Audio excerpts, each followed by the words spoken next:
நாங்க கூட்டலையா? யாரு சர்ச்சுக்கு வந்திருக்காங்க? மாதாமலை கோவிலுக்கு அருகில் வந்து பட்டி மாதிரி மக்களை எல்லாம் அடைச்சி வச்சு 500 ரூபாயும் கிடா விருந்து போட்டுக்கிட்டு இருந்தாங்க. நாங்கள் திமுக காரவங்க வந்து எங்களுக்கு காலையில் 2 மணி வரைக்கும் 500 ரூபாயும், மாலையில் 7 மணி வரைக்கும் இருந்தால் ஒரு 500 ரூபாயும் சொல்லி ஆக மொத்தம் 1000 ரூபாயும். அதே மாதிரி ஆண்களுக்கு வந்து மதுவுடன் கூடிய கறி விருந்து அது ஒரு சைடு நடந்துக்கிட்டு இருக்குது.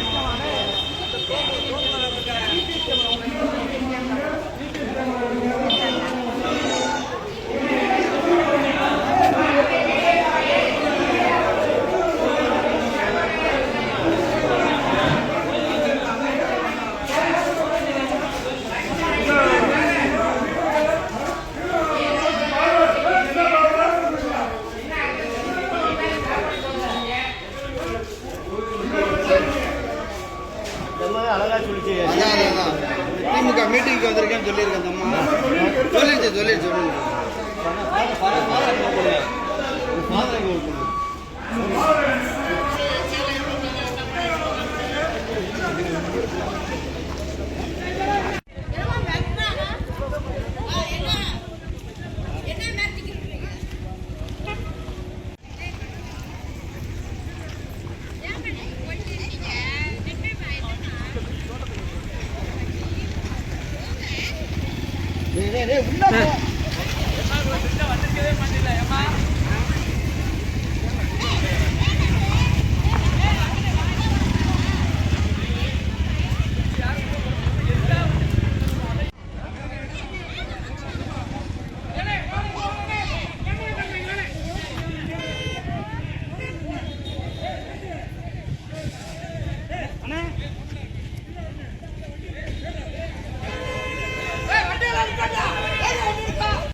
ஒரு வேட்பாளர் நாங்கள் பேசியிருக்கோம்.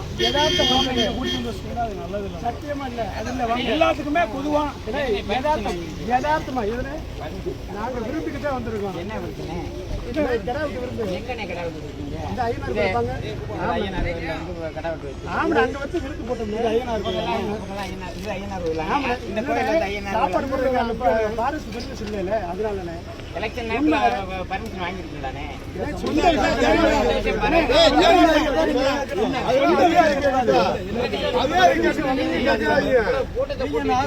நாங்க கூட்டலையா?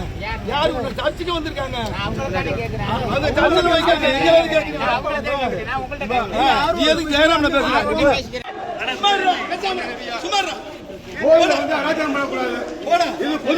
இது பொதுவுங்க.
மக்கள் சர்ச்சுக்கு வந்தாங்க, தடுக்கல.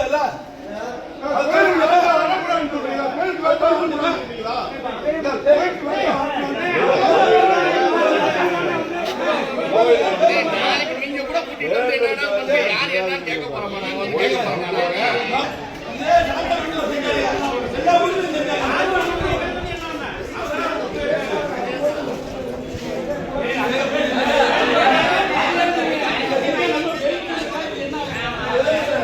சொல்ல ஆரம்பிக்கிறேன். திண்டுக்கல் மாவட்டம் நத்தம் தொகுதிக்கு உட்பட்ட அடியநொத்து கிராமம் வெள்ளோடு கிராமத்தை சுற்றி உள்ள பகுதியில் உள்ள பொதுமக்களை திராவிட முன்னேற்ற கழகத்தினர் வந்து பட்டி போட்டு ஒரு பட்டி பார்முலாவை கொண்டு வந்து இங்கே வந்து இந்த சிறுமலை அடிவாரம் மாதாமலை கோவிலுக்கு அருகில் வந்து பட்டி மாதிரி மக்களை எல்லாம் அடைச்சி வச்சு 500 ரூபாயும் கிடா விருந்து போட்டுக்கிட்டு இருந்தாங்க. நாங்கள் பரிசு பொருள் கொடுத்துக்கிட்டு இருக்காங்க. நாங்கள் வந்து தற்செயலாக வந்து நாங்கள் ஓட்டு கேட்டுட்டு பிரச்சாரத்துக்காக நாங்கள் வந்த போது 1000க்கும் மேற்பட்ட ஒரு மக்களை வந்து ஒரு பட்டி மாதிரி அடைச்சி அதில் வந்து உணவுகளையும் கொடுத்து ஆட்டுக்கறி பிரியாணி போட்டுக்கிட்டு இருந்தாங்க. அப்போ நாங்கள் என்னன்னு விசாரிக்கிறப்ப நாங்கள் வந்து திமுக காரவங்க வந்து எங்களுக்கு காலையில் 2 மணி வரைக்கும் 500 ரூபாயும் மாலையில் 7 மணி வரைக்கும் இருந்தால் ஒரு 500 ரூபாயும் சொல்லி ஆக மொத்தம் 1000 ரூபாயும்.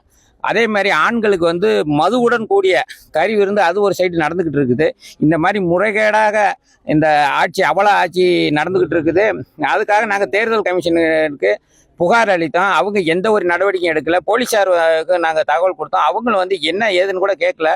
அவங்க ஆளுங்கட்சிக்கு சார்பாக அவங்க சில காரணங்களை சொன்ன உடனே பரிபரியாக அவங்களுக்கு தகவல் நாங்கள் அவங்களுக்கு கம்ப்ளைண்ட் பண்ண உடனே அவங்க நேரடியாக அங்கே உள்ள நிர்வாகிகள் சொன்னோடனே இவங்க பரிபரியாக அலையாக எல்லாம் எந்திரிச்சு தெரிச்சு ஓடிக்கிட்டு இருக்காங்க. இந்த வந்து இந்த அரசு கேவலமான அரசை வந்து கண்டித்து தேர்தல் விதிக்கு புறம்பாக நடக்கிற இந்த செயலை கண்டித்து நாங்கள் அனைவரும்